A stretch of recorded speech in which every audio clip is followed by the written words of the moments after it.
Hi, Kevin. Can you hear me? Because I can't hear you. Hello. Yes. So it's live streaming right now on YouTube.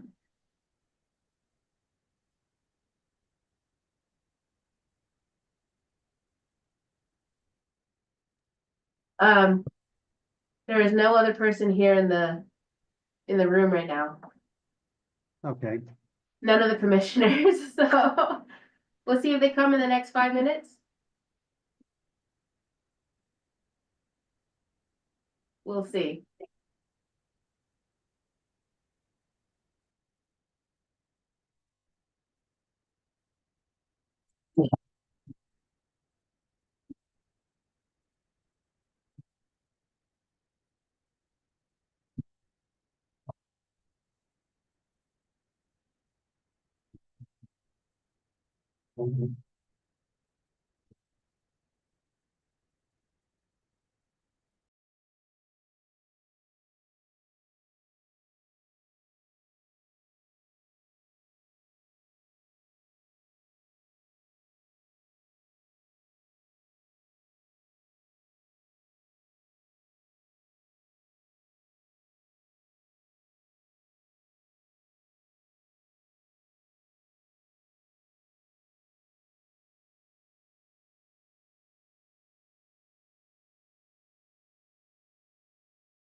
I have started their webinar, so attendees can start entering the link.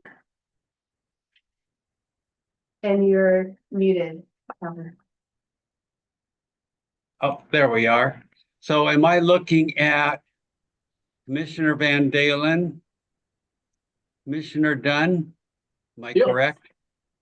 You're Okay. correct. Oh, thank you. I'm just trying to, the one is real small that shows everybody, so I try to make sure I have it all in order here. And gosh, let's see, we're gonna have to change this a little bit so I don't look like a ghost. I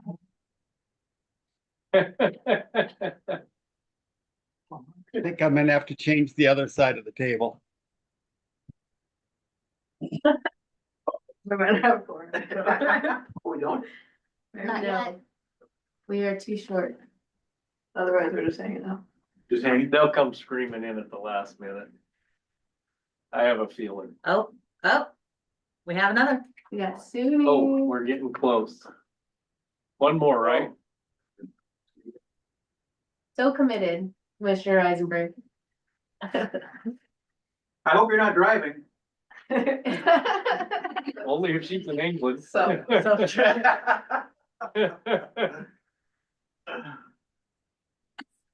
Which, by the way, is really stressful. I've done that. That's not gonna work. I got another solution. We're on, You we're were in on that while you were, snowstorm, right? yeah, Yeah. stuck in that traffic. Yeah. Oh, I remember. That was, whew. Do you have a doppelganger in Bellingham? I bet I have multiple. You think? I don't know. Yeah, I ran into this guy walking the dog last weekend. And he had a 4-month-old golden retriever. Okay. And I swear, I was looking at him like, man, you look familiar. But it's scary because there's so many relatives that it's just, so you could have cousins. I mean, just here in Whatcom County, Uh-huh. well over 300 or 400. Wow. I mean, yeah, it's just when there's a wedding, it's just chaos. It's utter chaos. And you have to keep it to first cousins and aunts and uncles or that. Otherwise it gets really Yeah, expensive. yeah, well, you don't want to offend anybody and trust me, I've run into that. Oh, it's tough. Eileen, do we have a quorum? We do not. Okay. We are in need of one more. And Commissioner Eisenberg, I am so glad that you are on here. For the record purposes, I will be starting the recording. Okay. Okay. We do have a quorum. All right. Commissioner Greif just joined in. Okay. Just a moment. Okay. The May 8th, 2025 Whatcom County Planning Commission meeting is called to order. I'll call the roll. Kelvin Barton, that's me, I'm here. Red Brown. Red Brown. Daniel Dunn. Yep, here. Sunita Eisenberg. Here, present. All right, thank you. Nicholas Greif. Present.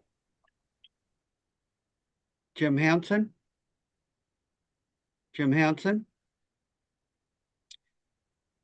Julie Jefferson. Julie Jefferson. Dominic Masseri. Dominic Masseri. Scott Van Dalen. Here. Okay. All right. Thank you. Please join me for the flag salute.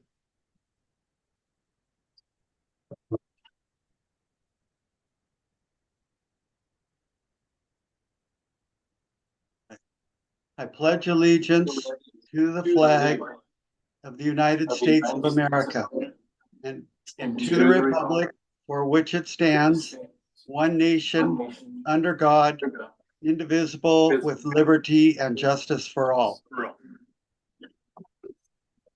Just move it, so we might get more.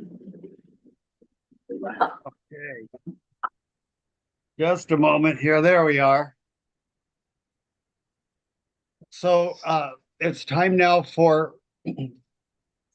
department update, and that would be Director Mark Personius. Would you update us? Thank you, Mr. Chair.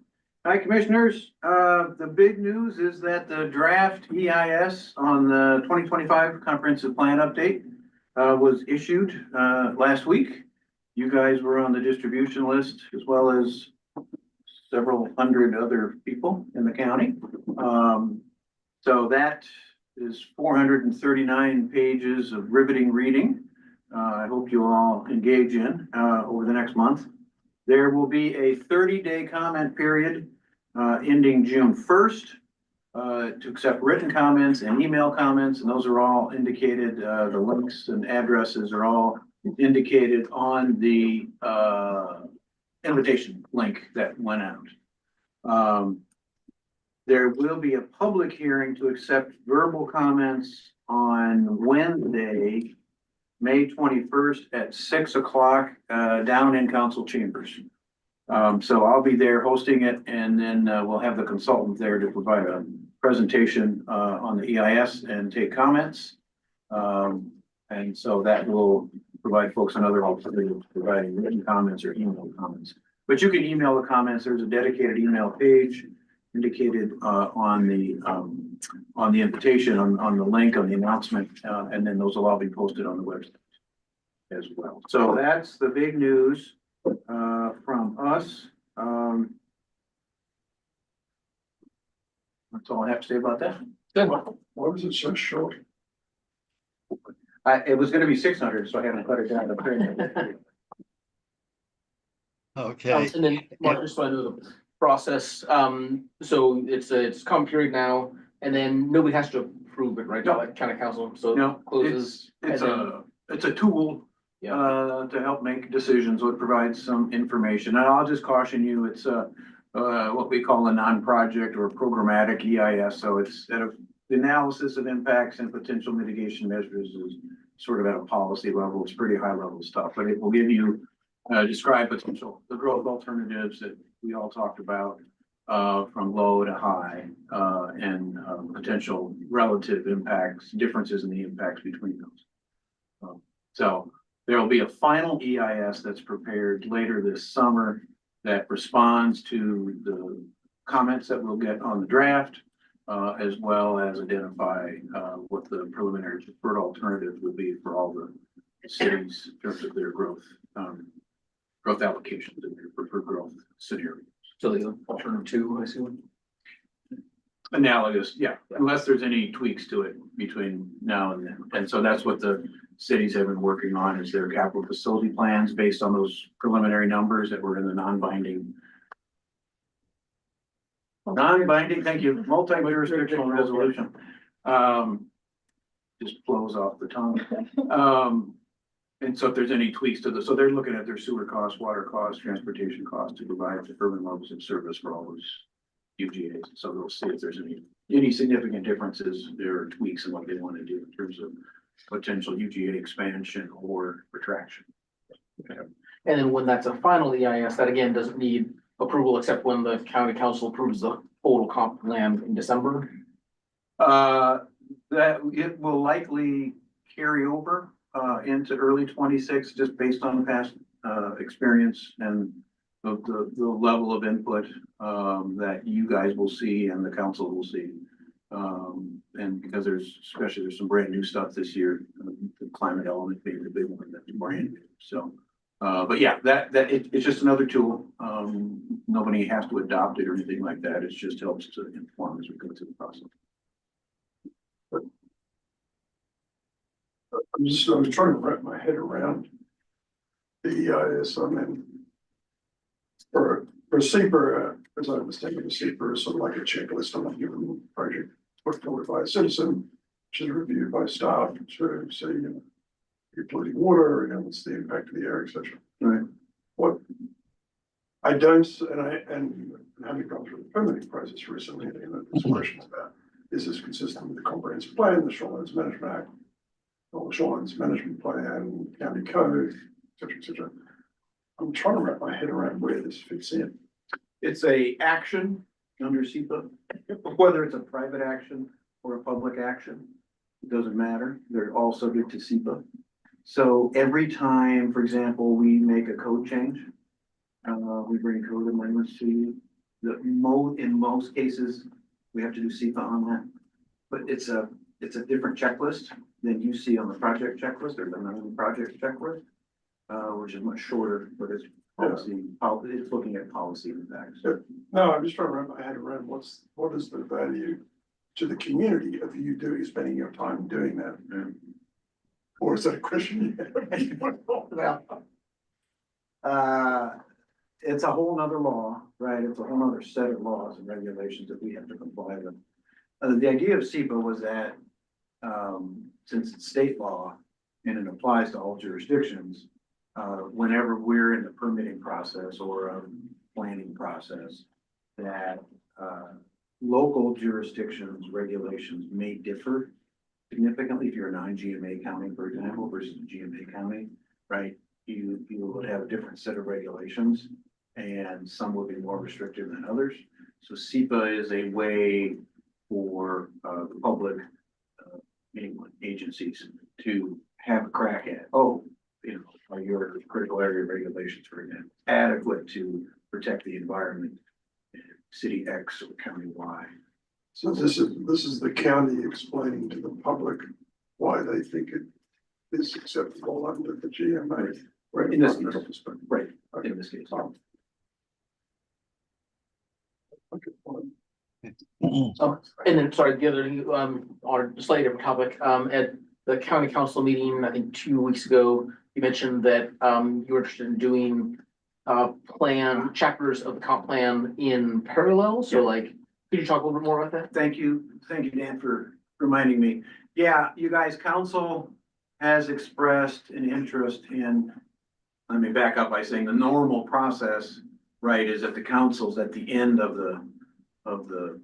they're end of the train. They're the caboose on going through public review, on comments, on comp plan amendments. In this case, this year, we're going through a whole slew of advisory committees and different department staffs commenting. Then we look at it, PDF staff looks at it, then we bring it to you guys, public gets to see it. Then it gets to the council finally at the end. And this council in particular has expressed an interest in upfront knowing a little bit more about what's going on, especially because the climate element is a brand new one, right? And so they want to just be sort of kept up to speed or be in the loop as we go through the process. So we thought, well, given the time constraints and all that, then what we could do is sort of a sequential review that when we put these draft packets available for the first crack for public comment and planning commission review and deliberation and public hearing, we would just send your packets to the council as an FYI. So they get to see what you're seeing. And then we would schedule a meeting with them at one of their committee of the whole meetings or planning and development committee meeting. Kind of simultaneously, hopefully it's right after you guys get it or right before you guys get it or whatever, just so they have an FYI. And if they want to provide direction or comment, that's up to the council to do that. But at least it keeps them in the loop. And then we would, like I normally do, we would just report back to them your deliberations or your outcome. So if you guys do look at something, we hold a hearing on it, and if we could just pass those comments that you guys have or recommended changes you have. The council also as an FYI, because you haven't made your final determination, let's say, full comment. So that's the idea, is to just kind of keep council in the loop on things, not final by any means, but you will make a final recommendation based on what we're looking at tentatively in the schedule. It won't be until the end of the year to digest 12 chapters of policies. And then we would hold hearings on individual chapters, so the public gets to comment, you get to hear what the public's thinking. And then at the end, when he's gone through all 12 individual chapters, you guys will be hearing on the whole comp plan, make a final recommendation. Then it goes to council. That's probably likely to be at the end of this year or early next year. So would council be deliberating the chapters as we're deliberating the chapters? You know, that's a good question. I don't think they have the time for that. I think they, at this point, they just want to be involved. They want to see it, and have opportunity to comment. Whether they do or not, or how they do or not, is up to them. They can certainly send comments to us. They can send comments to the commission informally, formally. That's really up to them. You know, and So, they are decision makers, so. Yeah, but I also don't, I don't want competing, you guys competing with them and them competing with you and whatever stuff, so. Because, you know, there's a process and you make a recommendation. I just think they just didn't want to wait till the end and then get sort of deluge with 12 chapters and we go through the whole thing all over again that we went through with you guys for the next 6 to 8 months. Right? You just feel odd if they were debating it, but we were debating it, and then they sort of made the decision on chapter by the time that we had made our decision, made our advice, so that, you know, at that point, it'd be like, well, just have them debate the chapter. It sounds like that's not what's gonna happen. They'll be informed of it, but they're not really gonna be debating the chapter well at the same time as we're debating the chapter. That's my understanding. I mean, I've made it clear you guys have a statutory role here and we're moving forward on that. What they want to do is up to them. Okay. If they want to talk to you guys, there's always the opportunity to have joint meetings with the council, where they could express their ideas and vice versa. Or we can start this way and at least they get to see what you're looking at and I think we'll just have to see how they feel about that. If they want to interact and get some information to you or some thoughts about what they like or don't like, that's up to them. And I'm very, very supportive of joint meetings if they were interested in that, happy to bounce ideas back and forth. But having been through this before on the other side, I like Dan's idea of the joint meetings because part of the problem was as a council member, you see the work of what the planning commission have done. And yes, you might have some comments on the side of that, and that's inside of the sections of the comprehensive plan, but you weren't part of the discussion. Yeah. So you didn't understand the pros and cons. So it was frankly, it's almost like you start all over again and you sort of scratch your head and say, well, 11 doesn't make sense to me, so let's do something different. Right. And of course, in many cases, it's the same people come and talk to the planning commission and turn around and come and talk in council. Not you guys have to sit through the same session twice. Right. We call it Groundhog Day. When that happens, someone will come to you and ask you for something, and if you don't grant what they are asking for, they just come back at it at the council. Well, I haven't had a COVID. I asked for the same thing every meeting. Yeah. But I mean, to Dan's idea, I mean, I think it'd be much more efficient for both the council and planning commission and the staff if we did these as joint sessions. Obviously, the planning commission's vote is not the same as a council member's vote. Right. But, you know, you could do something where we have a discussion, the council asks the planning commission for their recommendation, which is a vote. Yeah. As the cast in the normal way. And then the council deliberates and takes their vote, which is obviously the binding vote. So, I don't know, I think that could be a much more efficient way to do it this time around. Yeah. Particularly as you've got a lot of deadlines and a hell of a lot of work to do.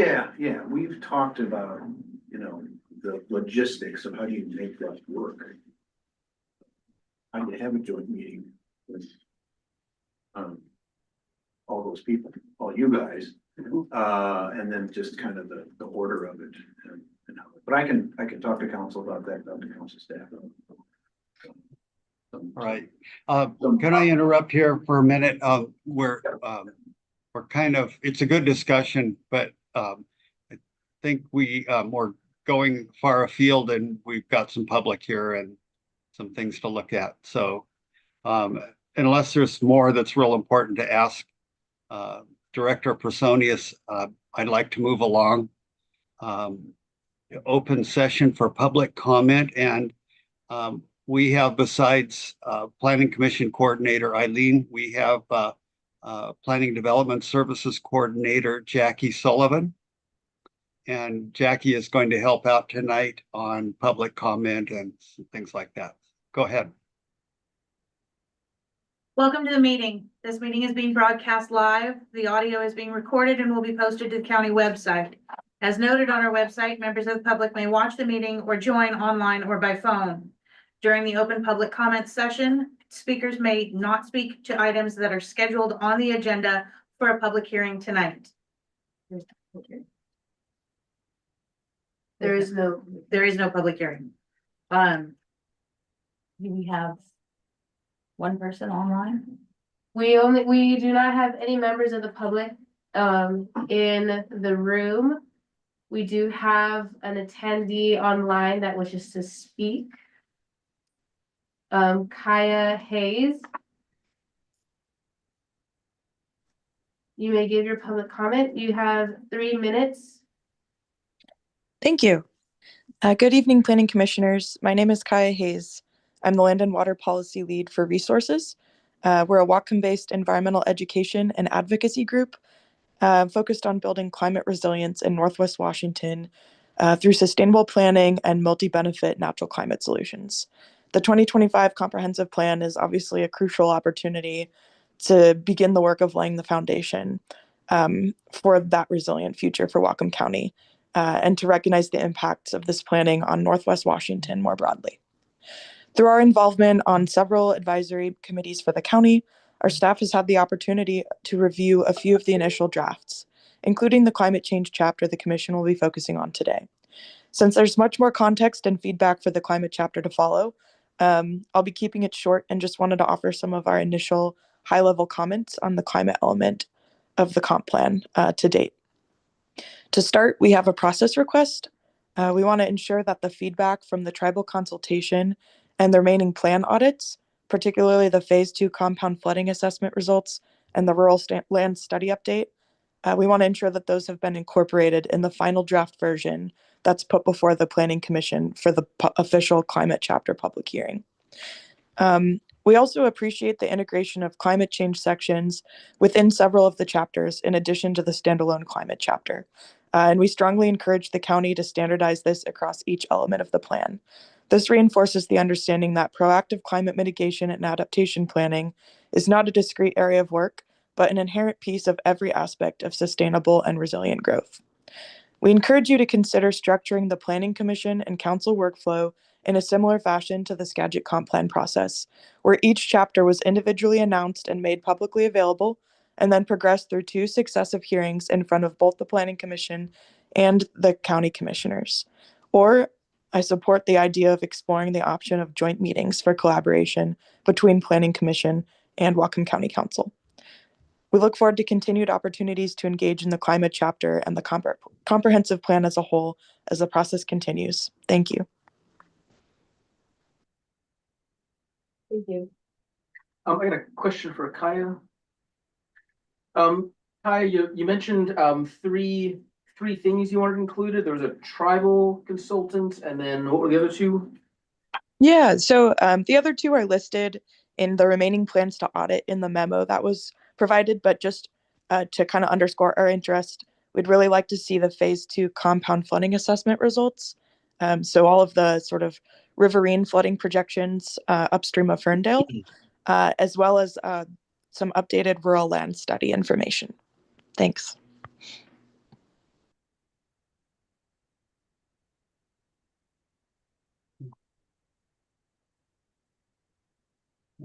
We have no one else wishing to speak. No, there's no one else. Okay, we'll move on to commissioner comments, but first, Commissioner Brown joined us just a little bit ago, and Commissioner Jefferson has also joined us. Just for the record. And then, so it's time for commissioner comments, and I'm going to do my best to call on you. If I don't see you and you go ahead and talk, would you please identify yourself? It makes it much easier for Eileen as she does the minutes and so on. So, any rate, commissioner comments, any commissioner comments? Commissioner Dunn, go ahead. Yes, Dan. sorry, I guess you just said that, but anyways, for the record, this is Dan. The state is wrapping up its work this year in this legislative session, passed a number of bills that affect comp plan. The main one is 5148 that allows commerce through voluntary or mandatory reviews of the housing element. And their standard for saying whether it's passed or not is clearly erroneous. So it's pretty high bar, I think. And the result of non-compliance is that you got to do it again. And if you do it poorly, if you're non-compliant, then some certain affordable housing projects are allowed to happen, but those are super specific like projects that they are. So I don't think it'd really be applicable to us. But then also another bill that passed, I forget the number, says that if we are non-compliant, then we have to go and fix it. I think in the past, maybe some counties have been non-compliant, just been like, meh, but it just kind of tightens that up. So I think tighten up the rules just a little bit. Mark, I don't know if you have any thoughts on that, or if you're gonna comment on that at a later date. But maybe when the session's all done, we can kind of see what comes out of it, what gets signed by Ferguson, and go from there. Yeah.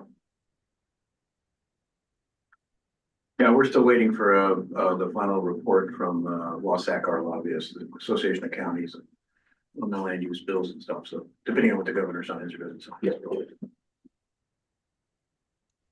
Okay, do we have another commissioner comments? All right, let's move along to approval of minutes for the last meeting, April 24th. Do we have any additions, any corrections?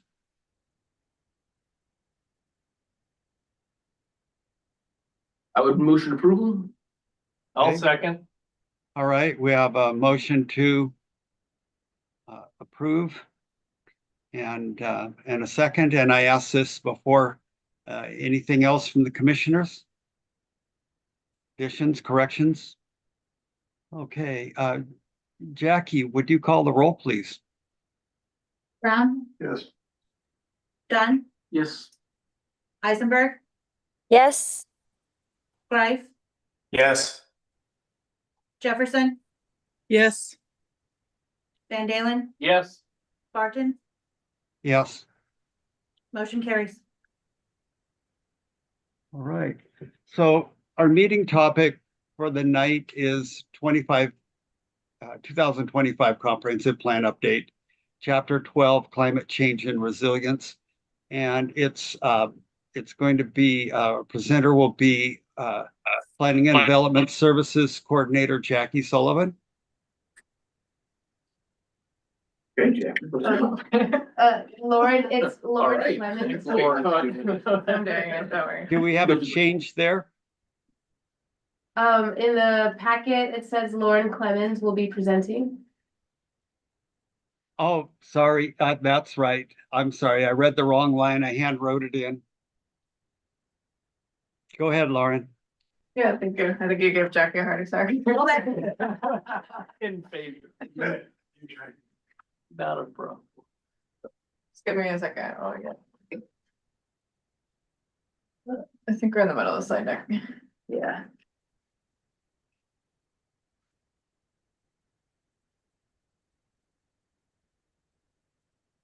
All right, good evening, Planning Commission, Lauren Clemens. So I serve as a climate action manager for Whatcom County. I'm in the Public Works Department, but I've been working closely with Planning and Development Services. The intention around tonight is just to provide a briefing. There was a big piece of state legislation that passed in 2023 around inclusion of climate planning and the comprehensive plan update. So this is a new chapter. There was no climate chapter in the previous comprehensive plan. It was a section in the environment chapter and will now be a separate chapter. So tonight, this works.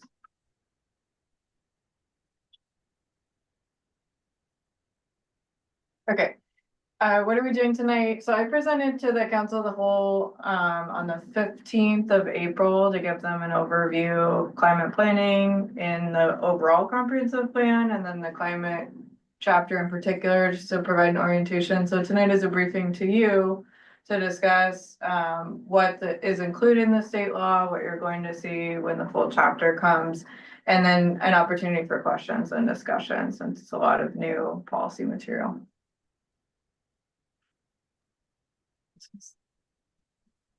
Where's not here?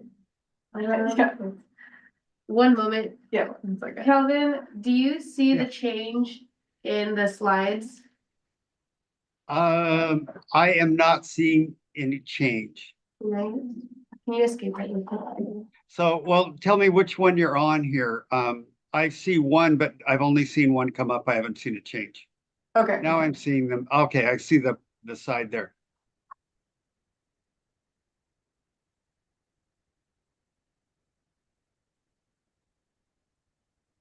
What I You am see it losing now? on my screen is only half of the slide is showing up. Oh, no.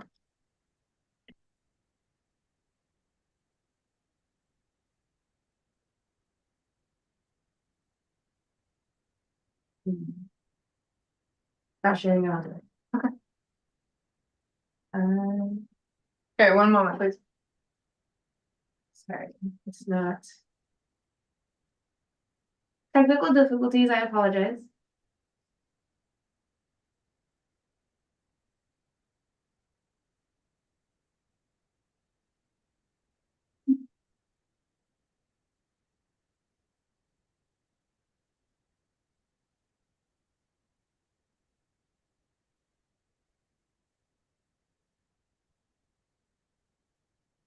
I was gonna say, there's a, that would be versus.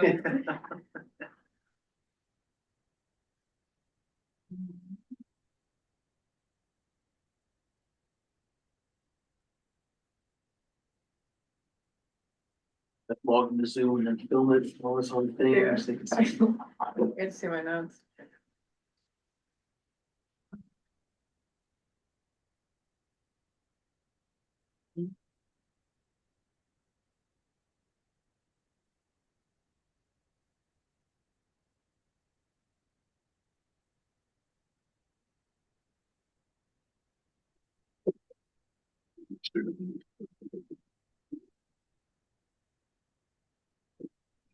So it could be the logistically, we do it here, we do it. They probably have a lot of people show up and do that. Probably have a lot of people show up and do it for transportation and stuff. Yeah, yeah. We had the, we've got joint city building and county. You see it now? Yeah, I'm seeing most of it. It corrected for a little bit and then it's back. It's cutting off just a little bit, but what it works for me, but I have to shrink my screen down to 80% to be able to see it. Okay, Okay, well, what about that? I think we'll hopefully just make do, and Yeah. then I think Eileen can send out the slides as well. Yes, I will send the presentation. Okay. So, like I mentioned, I'm here to provide an overview and answer questions. And the intention around this is just to be able to explain what the state released around guidance for development of a climate chapter. And we are one of the fully planning jurisdictions, which means that we're subject to these new requirements, along with some but not all of the cities in Whatcom County. Some have to do both the greenhouse gas reduction sub-element and resilience sub-element, and then the smaller jurisdictions like Sumas and Everson just have to do the resilience piece of this. There's two sub-elements or two sections of the chapter: greenhouse gas emissions reduction or pollution reduction associated with climate change and increasing resilience. So back in 2023, the state released funding for supporting development of this chapter, and we've used that for 3 categories of technical reports that are informing this chapter. The first is looking at carbon pollution, greenhouse gas reductions, where we are today, how that relates to the past, and what is forecasted in the future. And that's intended to help provide supporting information related to meeting the new countywide planning policy target of trying to meet the state net zero target or just reducing emissions over time to zero by 2050. And then we're also looking at environmental justice. It's called overburdening communities in the climate planning law, but demographic and locational characteristics of people across the county that are more at risk due to climate change. So it could be that someone has limited access to transportation, is more at risk to flooding impacts, or it could be that they're lower income, so they're more subject to harm. And then we're also completing this hazard and impact assessment, and that's looking at sea level rise, flooding, drought, and other impacts, and that will also be incorporated into our natural hazard mitigation plan. So those will all be presented to county council. They're due at the end of the state fiscal year, and we've been working on them with the planning department. That's it. The countywide planning policies already came to you all, but I just wanted to make a note that there was a new climate section. We recommended 5 policies that relate to the requirements of the state planning law. The first was just a broad policy about limiting or addressing impacts from climate change and increasing resilience. And then that second policy deemed that the counties and cities will include policies that have the following characteristics: adapting to a changing climate, supporting reduction in vehicle miles traveled, which is one of the requirements, preparing for climate impacts, and enhancing environmental, economic, human health and safety. The third, like I mentioned before, is supporting that state target. So the state legislature set up target statewide that said collectively we're working towards reducing emissions to net zero by 2050. So we're affirming that target and in that countywide planning policy, and then addressing natural hazards created or aggravated by climate change and identifying vulnerable populations. So those policies were designed to meet the state planning law requirements. Next slide. Like Director Personi has mentioned, we're also coordinating climate policy through the issuance of the draft EIS, which is in the 30-day comment period. So you will see as you review that there's an air quality and climate section, and it looks at broad-based impacts for regional land use and discusses measures to avoid minimize impacts. Public hearing is on the 21st with comments, but I would say that's another area where we're discussing climate and climate policy at large in that draft EIS. Next slide. So in terms of what the state is looking for, these are the minimum requirements. The minimum requirements are that there's 3 things addressed in the sub-element. One is a reduction in emissions from transportation and land use in Whatcom County. The second is reducing vehicle miles traveled. And the third is prioritization of overburdened communities. And one of the reasons that we had that extra report about overburdened communities is that this is a new requirement in the climate planning law, and we didn't have a good baseline for how communities are currently affected by climate change from a demographic perspective.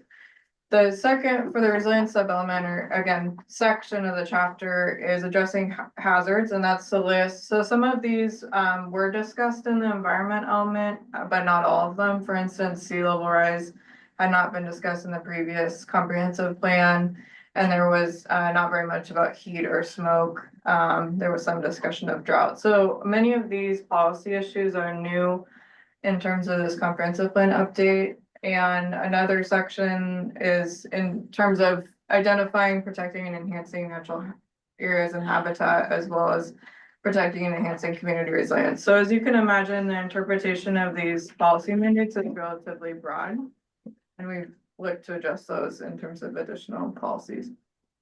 Next slide. So what is included in the climate element when it comes to, so these were the sectors or general topic categories that the state asked us to address. And as you can see, many of these have overlaps with other areas of the comprehensive plan. There's various chapters that discuss agriculture, but the concept of food systems is new. There's a housing chapter, for instance, in the comprehensive plan, but buildings and energy will be discussed in climate, cultural resources and practices as it relates to impacts from climate change. So how does, for instance, sea level rise affect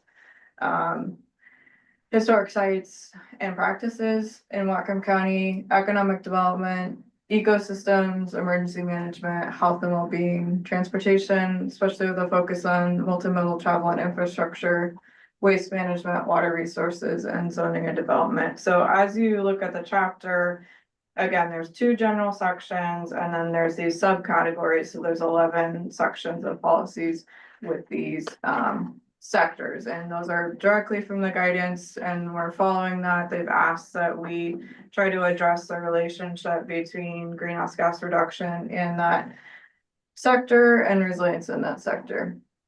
Next slide. What does that look like in practice? And you can take a look at the advisory committee draft as well, in case you're curious about the particular policy topics at this point. But some key issues and topics discussed in these sections.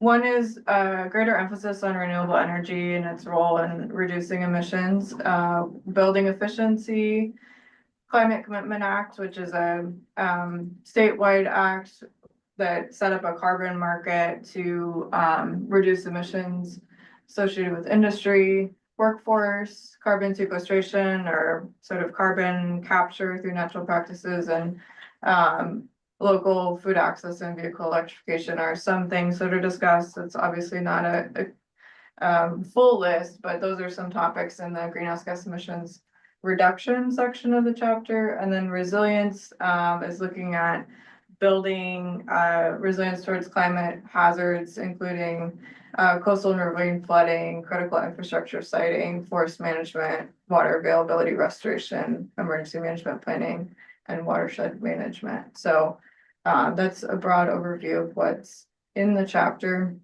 I wanted to also touch on, how is climate addressed throughout the comprehensive plan outside of the climate element?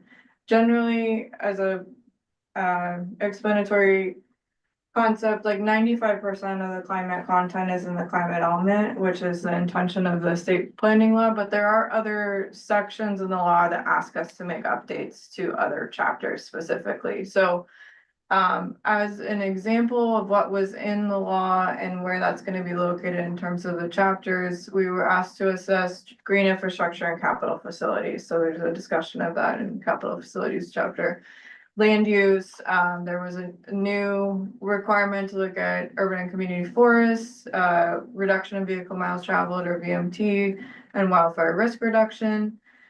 Transportation element asked us to develop a multimodal level of service standard for locally owned arterials, which was new as part of this update, and look at water availability in the environment chapter, as well as the location and capacity of natural gas systems. So there's some sections where we've added a separate climate policy section in that chapter to address these items that the state's asked us to address in those respective chapters.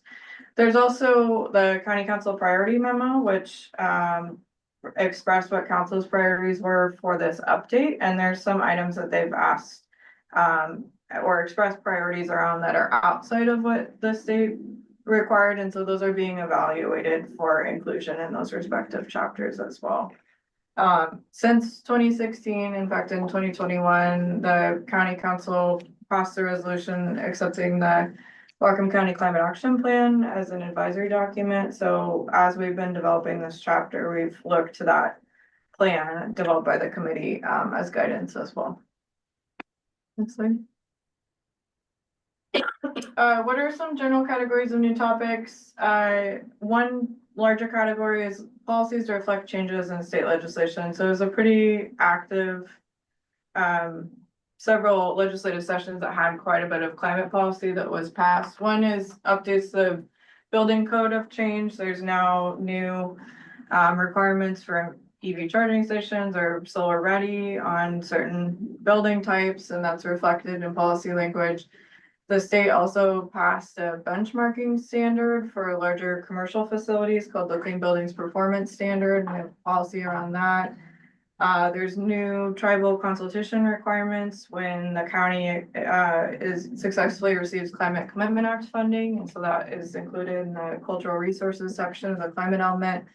And then we also look to inclusion of priorities for council adopted plans. So if there was a policy priority that council had and it related to climate, like for instance, a climate action plan that was consulted for development of policy language. Other items like in that resolution, council had a suggestion for, updates to capital facilities plans to include electric vehicle infrastructure. There were some other statements about support for the conservation easement program or renewable energy that we were also looking at to try to address in the climate chapter as well.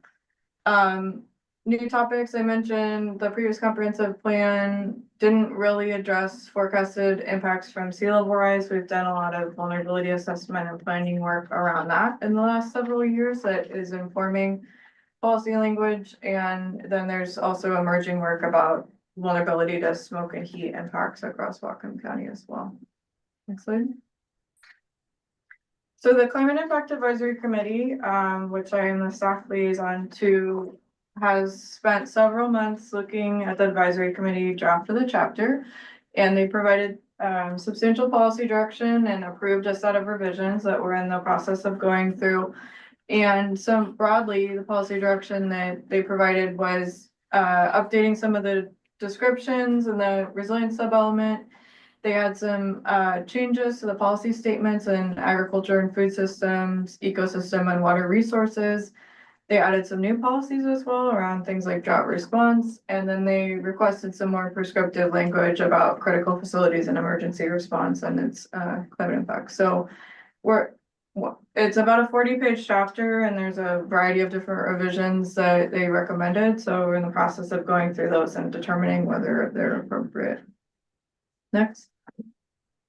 Okay, so what's the review process in terms of like staff review? So the first thing that looking at with the planning department is the comment appropriate given GMA compliance and consistency with the state guidance, so that intermediate guidance from the state is a standard that will be held to in terms of the growth hearings board or any other appeal process. So looking at that, we're like determining whether the recommendation is consistent with other technical documents that the county's accepted, and then whether it's aligned with the council guidance as well. So if there's a conflict between an advisory committee comment and the council guidance, we're looking to reconcile that. And then all the changes are going to be reviewed with the planning department for consistency, so that this chapter doesn't conflict with some of the other chapters and revisions that were recommended there. Next slide. Some other items to note that are happening parallel to this. So given that this is a new chapter, the state is undergoing rulemaking. So we're subject to this intermediate guidance, but they're publishing full guidance. So we're keeping that in mind, but the guidance that they've already issued is what will be held to. And subsequent updates will use their final guidance. There's also a voluntary approval process. You mentioned a possible one for the housing element. There's already one for the climate element. So if the county decides to submit that greenhouse gas reduction sub-element for state review, that initiates a separate public hearing process at the state level. So that's something we'll have to determine whether that works for the overall timeline. And the benefit of that would be that the states would defend the decision at the growth management hearing board. Given that that's a new this is a new chapter that is something that we're taking under consideration. Next slide. So just to kind of give a general overview of process, last year after the guidance was issued, worked on developing the element, and given that we were starting with a clean slate, that took from January to December of last year. From January to March of this year, it's been under advisory committee review and comment. So there were a full set of approved comments from the Climate Impact Advisory Committee, and then there were some individual members of advisory committees that had comments as well, including Bicycle and Pedestrian Advisory Committee, Marine Resources. Then we're in the process of staff review revisions, and parallel to that, we've been undergoing tribal consultation on a staff to staff and government to government basis. work with the planning department to review those recommendations, and then we'll go into more of a formal public hearing on the chapter, and like Director Personius mentioned, that parallel council review. And then bring the planning commission recommendation to council and council adoption. So that's the plan currently. Next slide. And like I mentioned, there's a new set of state guidance and state law around tribal consultation and comprehensive planning, new RCW. And so tribal nations can opt to participate in the county or regional planning process. And we'll not only have a distribution list, but then there's also a formal and informal process that we're going through with tribal nations in Whatcom County and the affected area. The next is advisory committee review. So that's new, I believe, to this comprehensive planning update, where formally seeking committee comment prior to planning commission. So that was issued in January, recommended changes in March. And then we'll have another work session with the chapter and get planning commission comments at that point. Next slide. So that's a general overview of where we're at this point, and just wanted to provide the opportunity for more discussion and questions that can inform the next steps here. I have a few questions. Sure, yeah. So I think from a, Commissioner Dunn, will Yeah. you identify yourself just so, because Eileen's gonna listen to this on tape. So Yeah, just this- identify yourself as, you know, yeah, sure, Commissioner yeah, Dunn. this is Dan, or Commissioner That'd Dunn. be great. That helps Eileen. Great, no worries. Thank you. Okay, so from a broad perspective, there's certainly statutory things we have to comply with, understand, support that. Sure. And then when I read the document I read was the one from the advisory committee that you Sure. linked to, which I Yeah. know is not the official, Sure. but that's just kind of what I'm referencing. It seems like there's some things required, some things are sort of like wants or would likes, or it'd be nice if, that are in addition to kind of what the 1181 requires. So I guess the first question is, it would be great if we could have zero carbon emissions for the entire county. If we just cut like the refinery and the planes and the buses and the house, whatever, but that would be tens of billions of dollars, right? Not in the option. On a smaller level, it would have been great if it had an electric ferry, but it costs too much. So we've got a gas, diesel, hybrid, whatever it is. Can you talk about where you've done that cost benefit analysis in terms of here's what we're proposing, and here's both the financial cost, but also the non-financial cost? If you allow somebody to do something or not do something, then that's sometimes you just can't put a dollar amount, but there's a cost there. Versus the benefit. You know, hey, in this case, we're you know, I think TDRs are a great example, right? We're gonna take away your right to develop on this ag land, kind of preserve as ag land. That can be a good thing. You move the transfer the development right somewhere else, but it also means that now the farmer can't borrow as much money against their land because the bank won't loan as much. So now that might put that farmer right. So the things like that, they're like, okay, where, so could you talk a little about where you're doing that balance of like broadly, just a broad level first?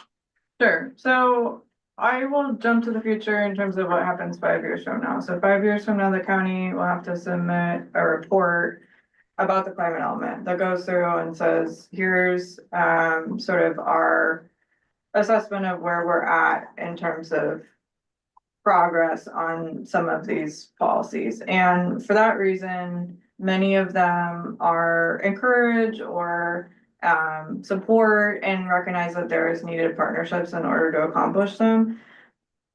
In terms of what's in the greenhouse gas reduction sub-element, it had to have a connection with an emission source. So there's some items that the county, sort of as an institution or a regulatory body, has no control over, but we still report on emissions within our boundaries. And one example of that is the airport. So if the airport as an operating entity does not decarbonize, we'll still report those emissions, but we don't have regulatory authority about what type of fuel they use, et cetera. There's been no formal cost benefit analysis for each policy. In the areas where there's a state regulatory or law, it's clear to cite that. And if there's other instances, I think we can keep working on it, because we'll have to also add a a glossary and appendix associated with terms in this, section. I think your other question was like, how can we sort through, like, what's a regulatory requirement for this and what are policies that we've added because they support broader county goals? I think was your other question. Yeah, but Yeah. we'll be like the clean version, like here's the minimum we have to do to comply with the law and not Yeah. and survive an appeal, and then here, what's the extras that we got on this? Yeah, so the minimum to comply with the law would be that slide that I had up that says these are the minimum requirements, and it was, we need to have a policy that reduces VMT, we need to have a policy. So it's those 6 minimum requirements, but as you can see, because this is new, that those are sort of subject to discretion, so we look at the intermediate guidance for the climate element as the guidance of how we walk through and evaluate. Even within that intermediate guidance, it says there's some local discretion about what we're including. And so that's where we'll be getting, that's where we look to the advisory committee feedback, and we'll also be looking for council direction on some of the policies as well. And some of that direction could be, this is too prescriptive, or this shouldn't be included, but with the element as it is right now, try to make sure that there's a clear connection between either one of the hazards that the Commerce said we need to address, or with sources of emissions, and that's the sort of general organizational principle. If it's not related to either of those, it's not in the climate element. So I think there is different tiers, like here's the minimum of what we need to include, here's other items that are consistent with the climate action plan, consistent with council guidance, and we've gone through and done an audit, and I think we'll have a council priorities report also to reflect that of how those were incorporated throughout. I would just add. Yeah. The benchmarking and the monitoring and the progress reports that Lauren mentioned are a new sort of a thing the legislature is doing with all GMA, a lot of GMA amendments. They're now requiring us, they will require us to do 5 years from now, do a report on progress on housing, affordable housing, all the climate stuff. Transportation levels of service, not on how much money we spent, just on how much progress we made on those goals. So that's something that hasn't been there before. Just to answer your question about like fiscal capacity though, with this chapter, unlike with other chapters, we don't have to submit like a fiscal capacity assessment, like with transportation improvements that we're suggesting, we have to demonstrate that we have the fiscal capacity to execute on that. That isn't in the current requirements for the climate plan, because it's intended to be broad-based and recognize that the county as an institution is not the only actor that results in emissions within a given jurisdiction. For example, when we get to the transportation element, and Lauren mentioned the multimodal levels of service, our new requirement this go round. So we have to set levels of service for bike and ped facilities on county roads, and you will experience some pushback, some public comment from certain interest groups that will desire a much higher level of service for bicycles, for example, on county roads than we feel the county can afford. And so that's where the rubble is, right?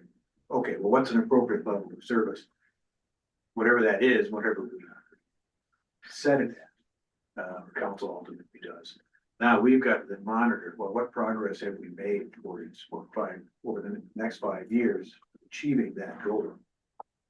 And if we haven't, then we'll go back in that game of going back, getting appealed and saying you're not doing what you're supposed to be doing by particular interest groups, and we go to the hearings, and the hearings will they decide. So the overarching thing, Rug, what's your name, sir? my name is Mud, I'm in Rutland. As I read through this, the thing that concerns me the most is the capacity to pay for the things that result in greenhouse gas emissions. And when we talk about economic justice, a lot of the programs or well-intentioned plans actually increase the cost of housing, for example. And I'll focus on two examples to illustrate this. One is, you talk about, the bicycle issue. How do you make cycling more viable in Whatcom County? You put bicycle lanes on county roads. Right, well, that's a huge expense. And it's actually an environmental impact because you've got to encroach on areas that might have critical areas in them. So you've got to fill an area it's a wetland, you build a bike lane, and then you've got to mitigate for that fill, usually by converting, marginal pasture land into wetlands enhancement areas, right? So there's all this consequence. So you satisfy the ability to say, we're putting more people on bicycles on the roads, right? So, and to Dan's point, which I think is very valid, is we have to somehow work out what that cost is, because we might have a really happy group of cyclists. By the way, I hang out with a group of cyclists, but we may also have a massive price tag that other things have to be sacrificed in order to pay for. I'll give one other example. Recently I was talking to a guy from PSC. He said, oh, are you planning to put a house there? I said, I'm thinking about it. He says, you're going to put in gas. I said, no. He said, propane. I said, no. He says, okay. Well, just understand, if you put it in an instant hot water system, which is what they want you to do for the energy efficiency code and decarbonisation, because you're not burning fossil fuels, he says you're going to have to double the size of your transformer. And that's an extra $10,000. So then I get to the economic justice issue. So you can say to a person, hey, we want you from an environmental justice perspective, we want you to be an all-electric household. And as an all-electric household, we don't want you heating water in a tank, because that's wasteful. We just want you to heat it when you need it. But now you've got to go and spend an extra $10,000 on a larger transformer, which, by the way, from an environmental perspective, you've got to dig an extra $10,000 worth of transformer copper out of the ground to build the transformer in the first place. So I don't have an answer for you, but I'm just saying that to me is the thing that stands out most as the aspect of missing here is we've got these aspirations, but we have no description of the pros and cons of the cost. And by the way, which ones we're going to prioritize for it first, because some will have a lower cost and a higher decarbonisation, and some will be the opposite. Yeah. So, I think there's two things there. One is the level of detail you're discussing is going to be appropriate also for the update of the climate action plan, which is supporting or complementary to this in my mind. And the other is just inherently that there's trade-offs. So even between what the state legislature passed in terms of planning for and accommodating more housing, and then also the mandate to support protecting people from harm from flooding and sea level rise with a limited land capacity, you're probably gonna notice this in the EIS. Or if we're expecting more people and we're trying to protect them from an increased area of risk, then the locational and distribution of where those people are living may shift over time as well. So like in terms of cost of housing and then also looking at reducing harm, we have some trade-offs within the comprehensive plan to discuss just generally. So between the new housing requirements and new climate requirements is something we're trying to wrestle with and discuss as well. I don't know that there's other areas in the comprehensive plan necessarily where policies are prioritized necessarily. I think that is part of the implementation decision as well, and funding availability. So this is our first crack at it, but as with all of the comprehensive plan chapters, they get updated over time. So I think we'll continue to refine them. Okay. Lauren, Yeah. Commissioner Brown, let me hop in here a minute on your comment. I appreciate Commissioner Brown's comments. I would like to give you an example of trying to save electricity and the extra cost. So my spouse and I have a few houses and we do rentals and things like this. And one of our houses, we put 400 amp service in so that we could run on-demand hot water. And after within a couple of years, that particular utility district decided that if you have 400 amp panel, you're going to pay $20 a month for your 2 panels. So you know, you have two 200 amp panels. So we did this thing that we would save electricity. And that house gets an extra $40 a month bill just for having two panels, not for the electrical consumption. You know, And part of the reason for that is because they've got to provide all the downstream infrastructure to support 400 amps to your house. Yeah, and I would say these So- are the discussions that I'm looking forward to having with you all when you're looking at the policy language and open to changes and recommendations as we work through those work session. It's a pretty hypothetical conversation at this point as we're talking about the structure of the chapter, but just wanted to give you a heads up of what to expect. Also, the other opportunity, like if you are interested in reviewing the intermediate guidance, that would also give you a sense of, to your point about like what the state is directing or the process for which we've followed for this chapter as well. go ahead, Commissioner Brown. Right again. I would argue that it's probably the single most important thing we could do if we want to have any constructive change. And I would say on two issues. One is on the climate thing. In other words, working out what it costs us to do something versus the benefit we get and prioritizing accordingly.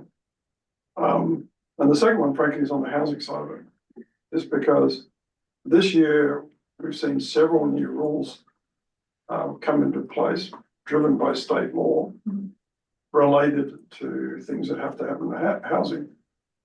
And none of them make it cheaper. Every single one of them makes it more expensive.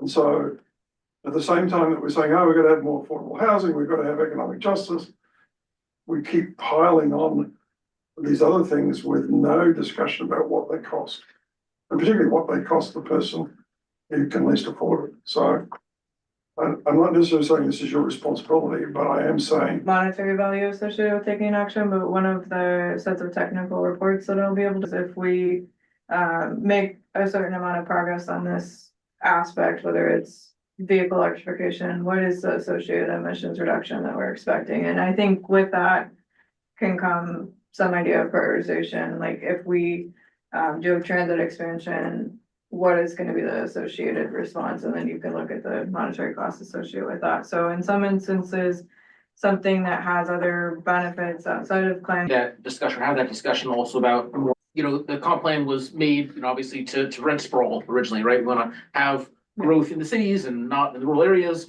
And then sort of over time has had all these other kind of parts of more urban trees, you know, it's makes it so that the area where we're supposed to put houses, now you've got a tree in an area. And now if you preserve that tree and you treat the tree like a wetland, now you have, you know, areas of buffers around trees, and that reduces the number of houses you can put there, which means that those have, so you have fewer of a thing of, I think, kind of complying with the comp plan of like, trying to be like, let's put as many houses as we can in the urban areas, try and make those houses as inexpensive and easy to build as possible, so we can kind of consolidate our population there.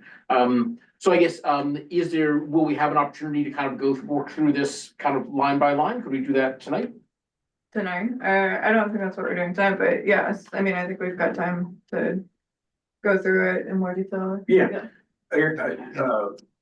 Lauren will be bringing back the element Yeah. when she's through with, staff's through with digesting and responding to all these comments we're getting from the tribes and from the Climate Impact Advisory Committee.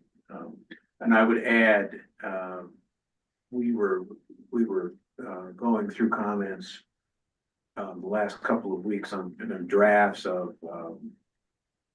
the transportation element that you would see. And we were doing it also on, I can't remember, the environment element maybe. And I was telling you guys, there'll be a lot of new policies because of the broader public input this time around. And the new changes in state law and so forth. But one of the things we were proposing was a lot of caveats to policies that would have a financial or fiscal impact on the county. And it was what we're inserting was subject to available funding and resources. Do the following, right? So that, just understanding, we were almost joking internally that we could put that on practically every policy, right, at the comp plan, but then it becomes kind of meaningless.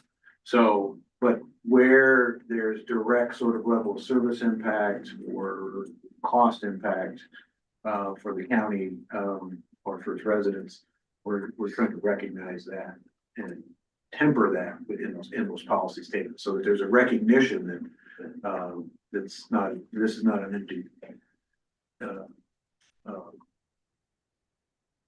the credit card has a limit, right? It has a max on it, and we can't just spend money that we don't have. So I appreciate those comments. I just want you to know we're internally, staff is acutely aware of that. You'll see some of those, some of that language reflected in it. Let me hop in here for a minute. Commissioner Eisenberg, you had your hand up. My question got answered during the discussion. Oh, Right. okay. And when I see things where it says like, you know, it'd be nice if, or you could, or it's like that kind of language, I think that gives us more flexibility to say, oh, here's a policy that like it's a recommendation. There are some places in here where it says like, it uses language more akin to shall, or will. And that's where I get a little more, oh, I guess we're doing this thing now. And I understand comp plan planning document, it doesn't like, you know, it's not different, very different from ordinance, that's where the rubber hits the road, I get it. But still, this like sets direction. When they make an ordinance, you oftentimes you refer back and say, well, the comp plan said this, that's why we're doing this thing. Right. Yeah, the should and shall is always a good discussion. Yeah. Any other comments? Yeah, I have, go ahead.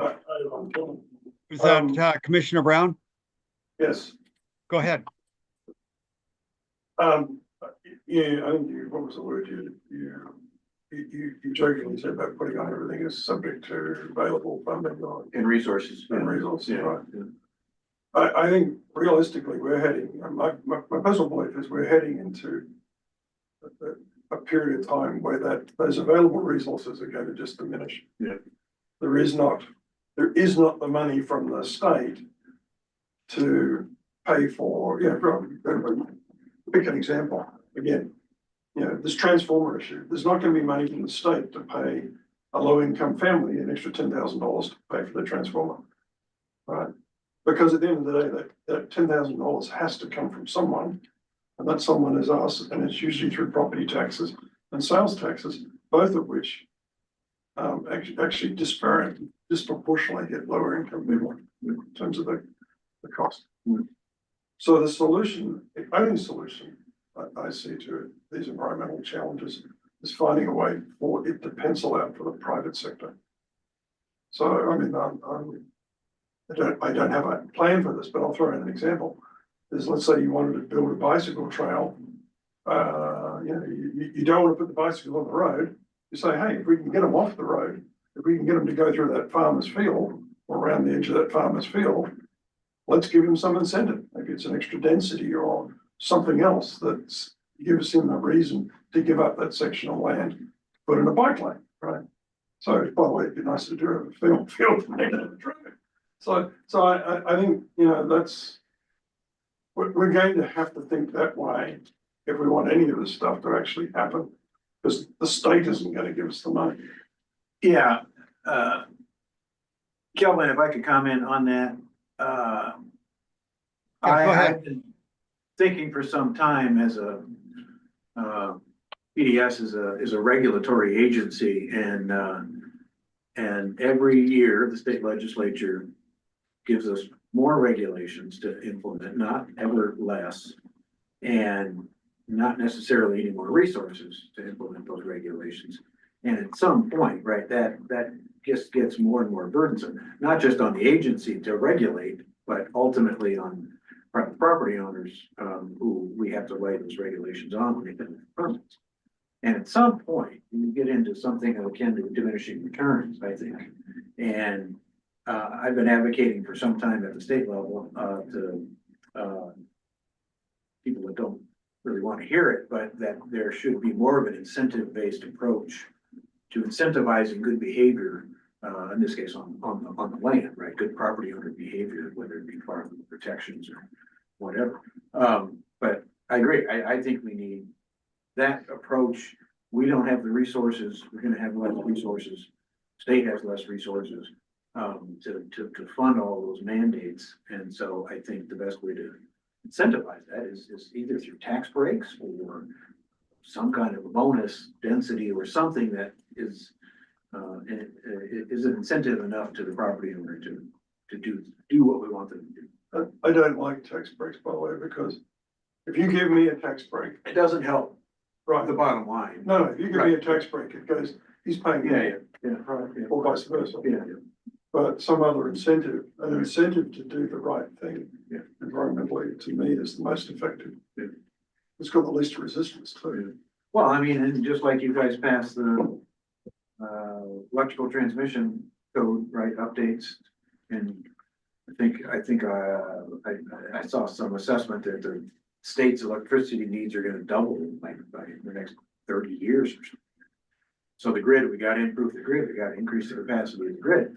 But of course, the utilities, who's gonna pay for it, right? Well, ultimately, we all were, we're all ratepayers and we're all gonna have to pay for that. So there's no free lunch in any of We're it. talking about something that they've got a guaranteed rate of return. Yeah.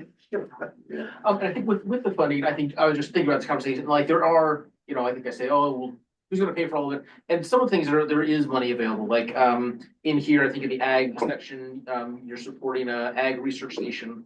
And this morning at EDI, we approved recommendation to fund, an ag research station on Boxberry Farm, which I think is what's in here. So, that's sales tax revenue from the county going to that.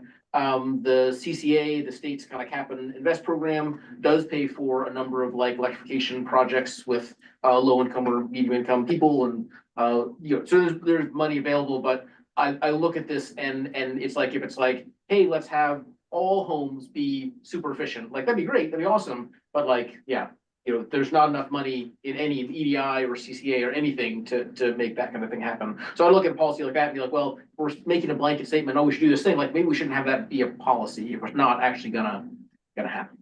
Well, and that's where I think there's a distinction between county, capital C as an institution, and whether we have the regulatory capacity or oversight function to enable that outcome, and voluntary practices countywide. So there could be an outcome that we're hoping to see across Whatcom County, and we're coordinating with other entities.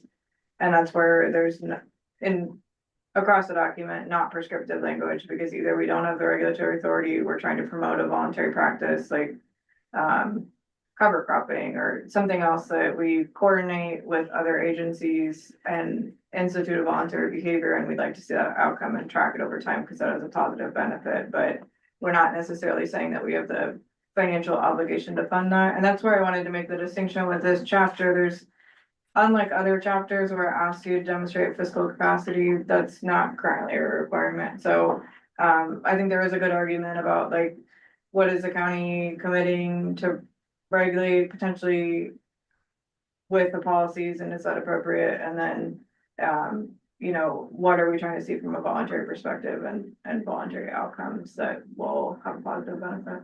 Yeah. And yeah, there might not be a fiscal requirement in this chapter, but there is a requirement that comp plans are internally consistent. And one of the new requirements is that we provide housing for people based on income, low, medium, high income, whatever. And currently, FutureWise pursuing 3 appeals against Mercer Island, Clyde Hill, and Kitsap County. The core argument is that they didn't provide enough housing for low and medium income people. So when I look at this, I say, okay, well, how does this affect housing? And when we go to defend this in the future, how are we going to say, well, we decided to move everybody out of Sumas. Well, that was a lot of low income or medium income housing. Decided to move everybody out of here. We made, ban this area, whatever, or grow trees in the city. Then how does that affect the housing element, which is, I think, the kind of the main purpose of the comp plan. So I guess if there's more discussion of how this affects those things as well, I think that would be kind of nice to see. Sounds like a great EIS comment. Yeah, it might be. I mean, to your point, Dan, Rod again, I don't think there's a single thing in this climate section that makes housing cheaper. I don't think there's a single thing that doesn't make it more expensive. And that's where I think collectively we need to weigh what is the state asking us to address, and are there particular points of conflict. So like I mentioned, the housing requirements and the climate requirements could be from the state could be considered to be internally inconsistent in terms of what they've asked us to address, so. Without question, Leon. So, you know, like if we're potentially looking at the ability to add extra ADUs to Birch Bay, for instance, but that's in a sea level rise area, like that's a point of reconciliation. Lauren, Well, Lauren, I'd like to ask you a question, if you can, and the discussion that's happening is very good, but I want to make sure we get this in. There are a number of terms in here that most citizens aren't going to understand what they are. Sure. For instance, what is environmental justice? And I'm not asking you to tell me what it is, but I think there should be a category in here that gives definitions. I think that Okay. would make it easier for people to read. And so I'm going to stop there. And Commissioner Eisenberg, go ahead. Yeah, I'm not going to answer environmental justice, and I think the updated climate impact advisory committee did put environmental justice in the old comprehensive plan in 2017, and there's also the definition that the state has from the Environmental Justice Council. So that for just personal reference, if you're looking for state definitions, that would be where I would guide you to learn more. Thank you. I think we can include the glossary items from the chapter when we bring the chapter, but that in mind.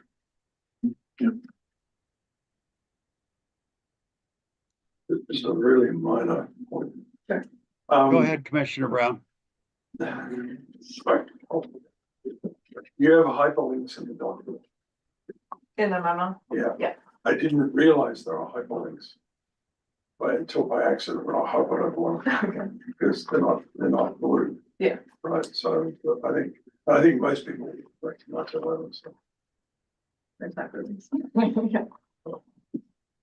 Are there other items, given that you don't frequently see new chapters, that you'd like to see when we're bringing this back to work session? Well, that was another thing that I wanted to make sure that we're trying to address so that next time we're responsive to comments. So there's a request for maybe updating the glossary items that are new to this, bringing that with the chapter. Are there other things that you'd like to see, whether they're some of the technical documents that I mentioned or other items in conjunction with the next work session? It would be good to send them links to those. Yeah. The Commerce guidance, for example. Yeah. They're actually in there, but they were In the GHG, in the hyperlinks that don't look like hyperlinks. Yeah. I actually finally realized, I was looking around for those documents, and I finally realized they were there. I think when it got saved as a PDF, it just. The emissions study, that you referenced here and saying this is, here's everything in bits, here's how much emissions we're doing. Yeah. Lauren, if you resend me the documents, I can fix the hyperlink. Okay, great. I think there does need to be at least a paragraph or a section that says, you know, we acknowledge that any of these changes are going to cost money. And the return versus the cost element versus the return, so that it's financial cost versus environmental return. And we need to acknowledge it. We don't know what they are. And they are going to, there's not going to be automatically that, one is going to cost $10 and it's going to get 10 pounds of carbon out of the air, whatever. It's going to be, those numbers are going to be different based on what it is.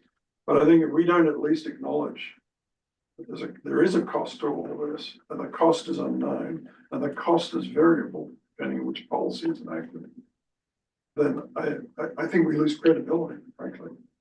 Because people are going to say, that's the first thing they'll say, what's it going to cost me? I can maybe work with planning to figure out how we'll discuss it. Sure. And I don't know, maybe a small discussion about the scale of the problem. You referenced the 6 billion tons that Whatcom County released in 2022, and I think that globally in that year is 36 billion tons. And if you look at climate change, like the global problem, we're okay, to frame the problem, we're talking about it's 0.0001% of the global problem. It's yep, we could do what we can do, and every community does what they can. That's great. And just so we understand, we're talking about a massive worldwide problem and the amount of time and effort, money we're gonna spend on this, knowing that we're solving one millionth or whatever it is of the problem, like, let's make sure those things balance out. The net zero, is that net zero or net zero versus 22? For the state legislature goal? Yeah. I think the state's baseline is 1990, so they update the statewide inventory and their last numbers are from 2021, so they're tracking. And there was a new law that passed through the legislative session that they're going to switch to updating emissions annually, so. The state target is non-binding on us, which is why in the countywide planning policy, we said support instead of that we're obligated to meet, because there's too many factors that play into the achievement of that. So I think that needs to be explained. What is, when they say net zero, because when I read it. Yeah. We're not supposed to produce any carbon at all in 25 years.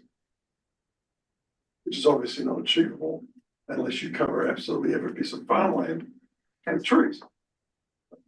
So, I think we need to, work out what that goal is, explain it. The other thing too is you can take, let's say, I'll pick a number, let's say my footprint is 10,000 pounds of carbon a year, just pick a number, I have no idea what it is. Right? But there's two ways you can, and there's 250,000 of me in the county.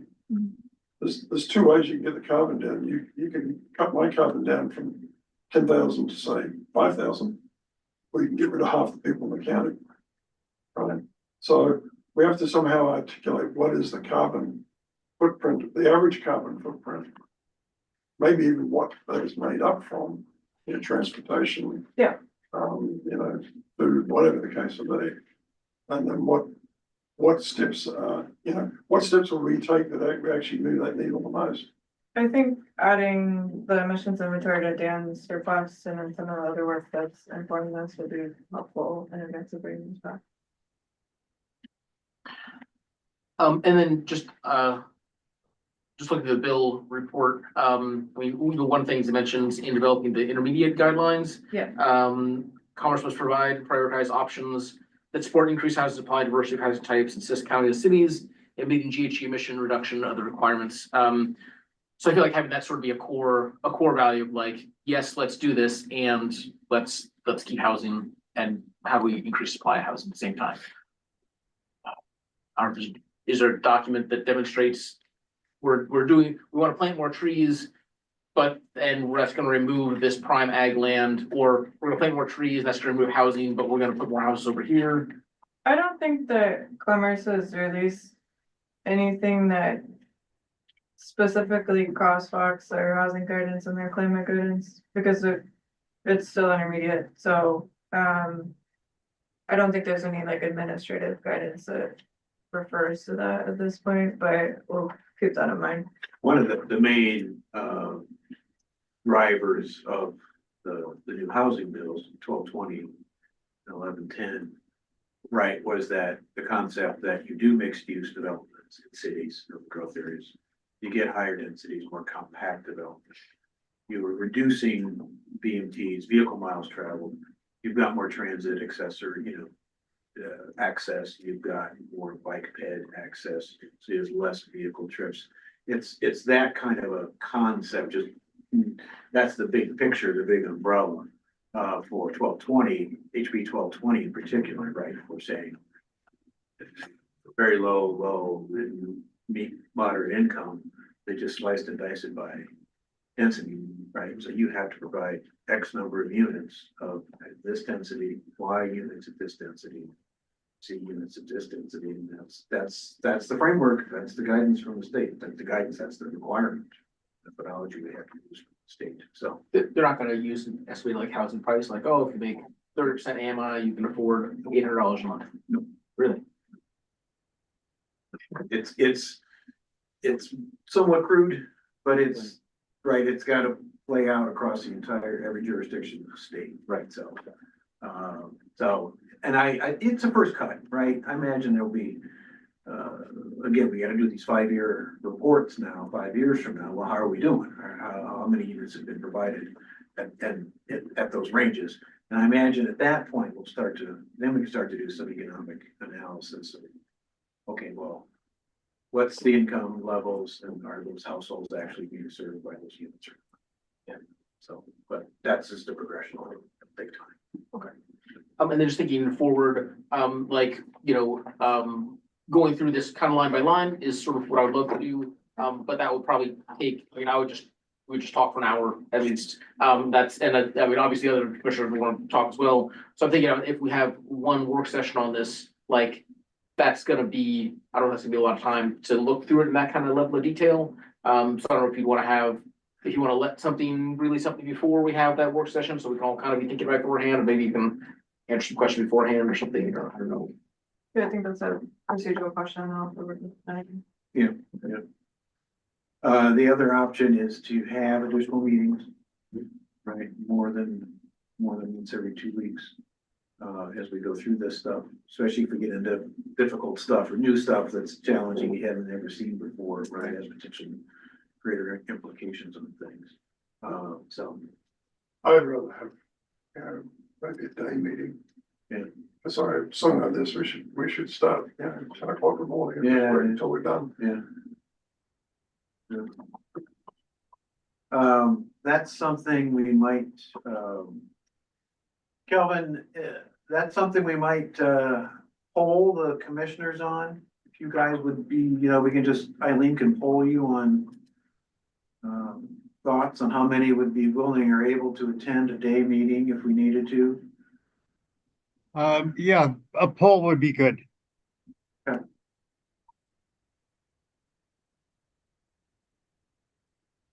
And I guess I just noted 7:30 now, I'm happy to be here till 9 or whatever. But it sounds like you're saying we don't want to go through this line by line at this time. I don't think No. so. No, that's got to no. Okay, no, never mind. Yeah. Especially We're because way ahead of the game. there is still a public hearing that needs to occur That's right. after. Yeah, tonight's presentation was just to give, because this is all brand new, was just to give you the big high level, where this is coming from, what the state requirements are, and how we do. Yeah. Background to it. Want to make sure that we're providing you with the information that you need to provide an effective review, so that was intense. If an all day meeting, say starting at 10 does work for the commissioners, and maybe we should try some other things like starting at noon, starting at 3. Because particularly if we're gonna be inviting public comment. Yeah. We want to give people an opportunity to talk sometime before 10 AM at night. We also review the sub elements separately, so you're not, I'll break it up into. some options. What about Okay. June? Do we have any more discussion tonight? Any more discussion? Are we ready to adjourn? Yes. Okay, meeting is adjourned. Thank you, Thank you. everybody. Thank you, commissioners. Good job. So do you think it'll change pretty